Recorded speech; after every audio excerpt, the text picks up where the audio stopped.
अभी हम स्पेशली उनको डिस्कस करने जा रहे हैं बेटा जो किसके हैं, लंग्स से रेलेवेंट है। ठीक है, अब यहाँ पे दो डिजीजेस दी गई हैं आपकी बुक में, हम इनको डिस्कस करेंगे बेटा। फर्स्ट बेटा एम्फीसीमा है। एम्फीसीमा ये आप लोगों ने 10th क्लास में भी बेटा पढ़ा था, जिसमें क्या होता है कि जो एल्विलाई की वाल्स हैं वो ब्रेक डाउन हो जाती हैं। ठीक है, आप यहाँ पे देख लें, ये आपको डायग्राम दिख रहा है बेटा। अब इस डायग्राम में देखें, जो एल्विलाई की जो वाल्स हैं बेटा वो डैमेज हो गए, ब्रेक डाउन हो गए।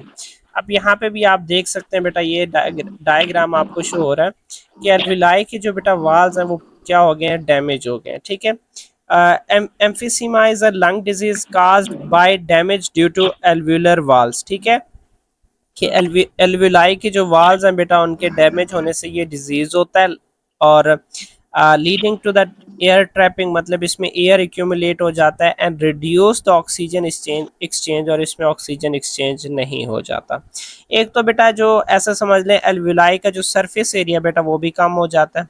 ठीक है, एल्वुलाई का जो सरफेस एरिया बेटा वो कम हो जाता है। सरफेस एरिया कम होगा तो आपको पता है ऑक्सीजन फिर कम क्या होगा, एब्जॉर्ब होगा। कम एब्जॉर्ब होगा तो जो हमारे सेल्स हैं उनके लिए वो सफिशिएंट नहीं होगा। ठीक है, और बेटा ऑफ कोर्स उनमें से अगर बात करें, सारे एल्वुलाई अगर डैमेज ना हो, कुछ एल्वुलाई डैमेज हो, तो वही सीन है बेटा, अगर एल्वुलाई कम होंगे तो गैस एक्सचेंज भी क्या होगा, कम होगा। एम्फीसीमा के मतलब काजेज क्या है? मेजर काज बेटा इसका जो वो है स्मोकिंग है, उसके बाद मैरिजोन है, इसी तरीके से वैपिंग है, ई सिगरेट्स, ठीक है, cigar smoke, air pollution and dust exposure, ये बेटा इसके काजेज हैं। ठीक है, आजकल आपको पता है बेटा न्यू जनरेशन है, नए नए तरीके से जो ना ये समझ लें टोबैको है वो ले रहे हैं, तो ये तमाम जो है ना क्या होते हैं, हार्मफुल होते हैं। ठीक है, एक बहुत सारे बच्चे ऐसे कहते हैं कि ये जो वैप है बेटा ये नुकसानदार नहीं होता, बट ये वैप ज़्यादा कैंसर काज करता है। ठीक है, अब एक ही वैप को बहुत सारे बंदे यूज़ कर रहे होते हैं, तो सर ऑफकोर्स मैरिजुआना बेटा अब ये प्लांट है। ठीक है, प्लांट है, इससे वो हमने आप लोगों ने शायद 10th में पढ़ा था बेटा, चर्च या बेटा भंग तैयार होती है।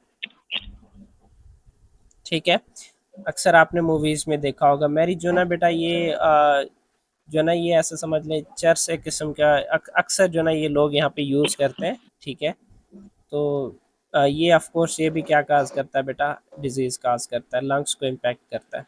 ठीक है, इसका ये होता है कि जो बेटा ये सिगरेट बनाते हैं, ठीक है, तो उस सिगरेट में इस मैरिजुआना यानी इस चर्च को क्या करते हैं, पेस्ट उसमें ऐड कर देते हैं, तो उससे जब वो उसे इनहेल करते हैं तो उससे वो जो केमिकल्स होते हैं इस मैरिजुआना के वो डायरेक्टली लंग्स को जाके इम्पैक्ट करते हैं। ठीक है, की बात कर रहे हैं, प्रेसिस्टेंट कफिंग है, ज़्यादा देर तक बेटा खांसी रहता है, विजिंग है, इसी तरीके से शॉर्टनेस ऑफ ब्रीथ, सांस में तंगी हो जाती है, चेस्ट टाइटनेस, सीना अकड़ जाता है बेटा, कांस्टेंट एयर हंगर, मतलब जो एयर है वो एल्वुलाई के अंदर बेटा ट्रैप हो जाता है। उसके बाद म्यूकस की प्रोडक्शन होती है। ठीक है, येलो या ग्रीन टाइप की म्यूकस हो सकती है, और उसके बाद बेटा फैटीग है, जिसको मसल की थकावट कहते हैं, वीकनेस ऑफ मसल भी कह सकते हैं, और उसके अलावा बेटा हार्ट इश्यूज भी हो सकते हैं। मुझे नहीं लगता बेटा इसमें कोई मुश्किल चीज़ हो। कोई पूछने वाली बात है बेटा सिम्टम्स में? नहीं सर। चलें, उसके बाद बेटा ट्रीटमेंट की बात हो रही है। ट्रीटमेंट बेटा इसमें फर्स्ट तो ये है कि स्मोकिंग छोड़ देनी है। उसके बाद ब्रेंकियोडाइलेटर्स ऐसे मतलब ये इंस्ट्रूमेंट होता है, इंस्ट्रूमेंट कह लें या इनहेलर कह लें बेटा, इसका काम होता है कि जो वाल्व्स होते हैं हमारे, ट्रैकिया की बात कर लें या ब्रोंकाई की बात कर लें, उनको डायलेट कर देता है, एयर पैसेज को बेटा एक्सपेंड कर देता है। ठीक है, एक्सपेंड एयर पैसेज, तो जब एयर पैसेज को बेटा एक्सपेंड कर देगा तो ऑफ कोर्स ज़्यादा से ज़्यादा जो एयर है वो हमारे लंग्स में जाएगा और गैसेस क्या होंगे, एक्सचेंज होंगे। ठीक है, अब इसी तरीके से बेटा कार्टिकोस्टेराइड है। कार्टिकोस्टेराइड भी बेटा इनका भी यही काम होता है कि जो एयर वाल्स हैं बेटा उनको क्या करते हैं, एक्सपेंड करते हैं। ठीक है, जिसकी बेस पे जो एयर है वो इजीली क्या करता है, फ्लो करता है। ठीक है, अच्छा, उसके बाद नेक्स्ट बेटा एंटीबायोटिक्स हैं बेटा। अगर कोई बैक्टीरियल इन्फेक्शन है तो उसकी बेस पे क्या ली जाती हैं, एंटीबायोटिक्स ली जाती हैं, और उसके अलावा एंटी इन्फ्लेमेटरी मेडिकेशंस ली जाती हैं, मतलब इन्फ्लेमेशन काज ना हो। यहाँ तक क्रोनिक ऑब्स्ट्रक्टिव पल्मोनरी डिजीज़ है, ठीक है। COPD भी बेटा इसको कहते हैं। एक्चुअली ये ग्रुप ऑफ डिजीज़ है और इसमें क्या होता है कि जो ब्रीथिंग डिफ़िकल्टीज़ होती हैं, सांस लेने में बेटा मुश्किल होता है। इस दो मतलब इसमें इंक्लूडेड है, एक एम्फीसीमा है और दूसरा ब्रोंकाइटिस है। स्पेशली कौन सा ब्रोंकाइटिस है? Acute bronchitis. एक्यूट वो जो हमने पढ़ा था कि बेटा मेरे ख्याल से 2 से 8 वीक तक रहने वाला जो ब्रोंकाइटिस है, ठीक है, उसको एक्यूट कहते हैं। अगर वो 2 से 3 साल तक बेटा अगर रहे तो वो क्या होता है? क्रोनिक होता है, ठीक है, क्रोनिक। तो एक्यूट ब्रोंकाइटिस है और जो एम्फीसीमा है, इसको कलेक्टिवली अगर अगर हम बात करें तो वो chronic obstructive pulmonary disease cause करता है, ठीक है। अच्छा, अब बेटा इसके पीछे काजेज क्या है? ऑफ कोर्स स्मोकिंग है, long term exposure to fumes या डस्ट, ठीक है, ज़्यादा देर तक अगर आप बैठे हुए हैं तो उससे भी क्या हो सकता है बेटा? ये जो ना डिजीज़ हो सकता है, ठीक है। और उसके बाद क्या है? रेयर जेनेटिक डिसऑर्डर, कि ये किसी ना किसी हद तक बेटा जेनेटिक डिसऑर्डर भी है। अब वो कैसे? बेटा एक प्रोटीन है जिसका नाम है अल्फा 1 एंटी ट्रिप्सिन। क्या नाम है इसका? अल्फा 1 एंटी ट्रिप्सिन बेटा। अब ये क्या करता है हमारे लंग्स को, ठीक है, ये प्रोटीन, इस प्रोटीन का फंक्शन क्या होता है कि ये हमारे लंग्स और साथ में बेटा लीवर को प्रोटेक्ट करता है, ठीक है। लीवर को क्या करता है बेटा? प्रोटेक्ट करता है, ठीक है। जब ये प्रोटीन नहीं होगा तो उससे क्या होगा कि जो हमारे लीवर और लंग्स के जो डैमेज होने के चांसेस हैं बेटा वो बढ़ जाते हैं, ठीक है।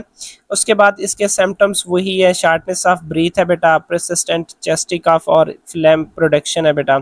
उसके अलावा फ्रीक्वेंट चेस्ट इन्फेक्शन है, ऑनगोइंग वीजिंग, ठीक है। इसके बाद बेटा ट्रीटमेंट ऑप्शन फॉर COPD, ठीक है। अब इसमें इनिशियली तो ऑफ कोर्स बेटा स्मोकिंग छोड़ देनी है। स्मोकिंग सारे डिजीज़ की जड़ है, यहाँ पे शायद मेरे ख्याल से आगे डायग्राम है वो, ठीक है। तो इनहेलर्स एंड मेडिसिन्स बेटा दी जाती हैं टू मेक ब्रीथिंग ईजियर, ताकि सांस लेने में या एयर इनटेक करने में बेटा मुश्किल ना हो। उसके बाद पल्मोनरी रिहेबिलिटेशन है, जिसमें ये होता है कि डिफरेंट एक्सरसाइज करवाई जाती हैं ताकि जो हेल्थ में ज़्यादा से ज़्यादा रिकवरी आए बेटा। उसके बाद सर्जरी या लंग ट्रांसप्लांट, अगर कोई लंग डैमेज हो जाता है, उसका ज़्यादा पार्ट डैमेज हो जाता है तो बेटा उसको क्या क्या कर दिया जाता है? कट कर दिया जाता है, ठीक है। तो ये इसकी ट्रीटमेंट में मतलब ये शामिल है। अच्छा, ये आपको यहाँ पे शो हो रहा होगा बेटा, ये डायग्राम आप देख लें, ठीक है। अब इसमें होता ये है कि ये ब्रोंकाई आपको यहाँ पे या ब्रोंक्यूल आपको नॉर्मल दिखाई दे रहा है, बट आप इस पे देखें बेटा, ये क्या है? इसमें इस ब्रोंकाई में म्यूकस की प्रोडक्शन हुई है और इसकी जो पाथवे है बेटा वो नैरो है। अगर नैरो पाथवे है तो ऑफ कोर्स आपको पता है बेटा यहाँ से कम एयर गुजरेगा। अगर कम एयर गुजरेगा तो ऑफ कोर्स उससे क्या होगा कि जो हमारी ऑक्सीजन की, बॉडी की ऑक्सीजन की जो डिमांड है बेटा वो क्या हो जाएगी? कम हो जाएगी। मतलब उसको अपने रिक्वायरमेंट के हिसाब से नहीं मिलेगा ऑक्सीजन, ठीक है। यहाँ तक कोई पूछना हो बेटा? इस साइड पे एम्फीसीमा दिया हुआ है जिसमें एल्विलाई की ब्रेकडाउन शो हो रही है। हाँ, और इस साइड पे बेटा क्या शो हो रहा है कि ब्रोंकाई है और ब्रोंकाई क्या है? नैरो हो गए। अच्छा, उसके बाद नेक्स्ट क्या है बेटा? इफेक्ट्स ऑफ स्मोकिंग, ठीक है।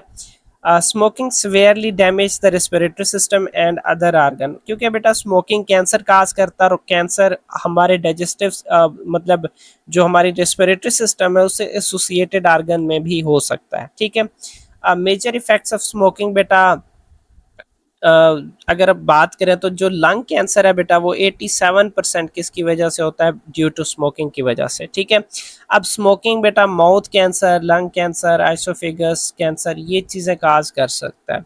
उसके अलावा बेटा जो क्रोनरी ब्रोंकाइटिस और एम्फीसीमा, उसके भी बेटा ज़्यादा चांसेस हो जाते हैं। आप लोगों ने शायद 10th में पढ़ा हो, ठीक है, जिसमें जो 2 to 4 टाइम्स बेटा जो नमूनिया है उसके चांसेस बढ़ जाते हैं, ठीक है, नमूनिया। और उसके बाद बेटा मेरे ख्याल से 2 to 3 टाइम्स बेटा जो टीबी के चांसेस हैं वो भी बढ़ जाते हैं बिकॉज ऑफ स्मोकिंग की वजह से, ठीक है। इरिटेट्स द एयरवेज काजिंग क्रोनरिक कफ, मतलब जो ज़्यादा देर तक रहने वाली कफ, और स्पेशली ये कब होगी? मॉर्निंग के टाइम होगी। डिस्ट्रॉयज द सिलिया, बेटा आपको आपने सिलिया का फंक्शन पढ़ा था कि ये डस्ट पार्टिकल को, ये जर्म पार्टिकल्स को ट्रैप करते हैं।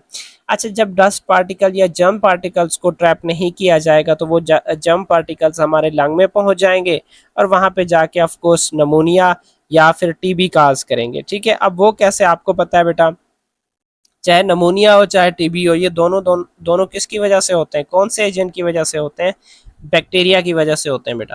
अच्छा उसके बाद बेटा नेक्स्ट क्या चीज़ है कि अगर ज़्यादा मतलब काफ़ी टाइम तक रहे उसके बाद तो फिर बेटा अस्थमा हो जाता है, एलर्जी हो जाता है, मेकिंग डिफ़िकल्ट ब्रीदिंग, ठीक है, मतलब सांस लेने पे फिर क्या हो जाती है, तंगी हो जाती है। ये स्मोकिंग आपको ऑफ कोर्स आपको पता है बेटा, स्मोकिंग के ज़रिए जो डस्ट पार्टिकल्स हमारे लंग्स तक पहुंचेंगे, लंग्स में जाके बेटा वो एलर्जी काज करेंगे, ठीक है। और उस लंग्स में बेटा एलर्जी होने को बेटा किसका नाम दिया जाता है, एस्थमा को, ठीक है। एस्थमा एक कैंड की एलर्जी है जो हमारे लंग्स में होती है बेटा, ठीक है। सर। हाँ उसके बाद कंक्लूजन क्या है बेटा, से नो टू स्मोकिंग, स्मोकिंग बिल्कुल भी नहीं होनी चाहिए, prevention is better than cure, ठीक है, इलाज से बेहतर मतलब ख्याल है, ठीक है। Avoid smoking and second hand smoking. अच्छा सेकंड हैंड स्मोकिंग का क्या मतलब होगा यहाँ पे,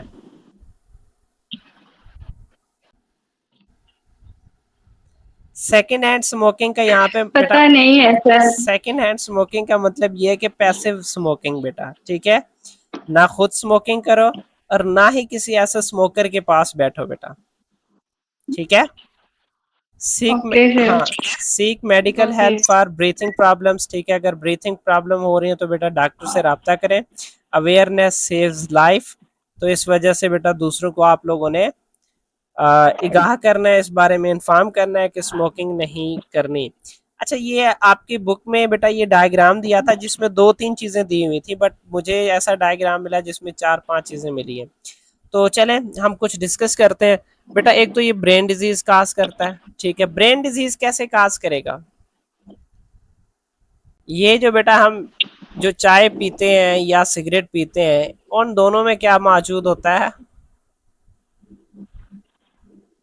निकोटीन मौजूद इसमें होता है। वो अब क्या इसी था? सिगरेट, हाँ, निकोटीन, हाँ सर, निकोटीन सिगरेट होता के है। अलावा आजकल बेटा जो टीवी एड्स चलते हैं याद है कुछ, किसके बारे में चलते हैं, विलो, किसके बारे में सर? विलो के बारे में जो एड्स चलती हैं आजकल बेटा, तो उसमें भी ऑफ कोर्स क्या होता है, निकोटीन होता है, हाँ ठीक। सर। हाँ तो अब ये उनमें बेटा, भी निकोटीन होता है हाँ ये सर। अब इसके डिफरेंट इम्पैक्ट होते हैं आपके नर्वस सिस्टम के, ठीक है। अब फॉर एग्जांपल बेटा नींद का ना आना, ठीक है, जिसमें आपकी जो ब्रेन है उसको क्या करता है कि हिंडर करता है, ठीक है। और उसके अलावा आप अगर यहाँ से देख लें कि हार्ट डिजीज की बात कर लें, ये जो निकोटीन है ये आर्टीरोसेक्रोसिस और एथीरोसेक्रोसिस बेटा काज करता है, ठीक है। इसी तरीके से बेटा आपकी जो बोन्स हैं वो डैमेज हो जाती हैं, लंग डिजीज तो हमने पढ़ ली है, एम्फिसीमा, ठीक है। और उसके अलावा बेटा गैस्ट्रो इंटेस्टिनल डिजीज बेटा काज करता है। और उसके अलावा जो है ना ये येल्विंग ऑफ टीथ बेटा, टीथ येलो हो जाते हैं, ये भी किसकी वजह से है, स्मोकिंग की वजह से।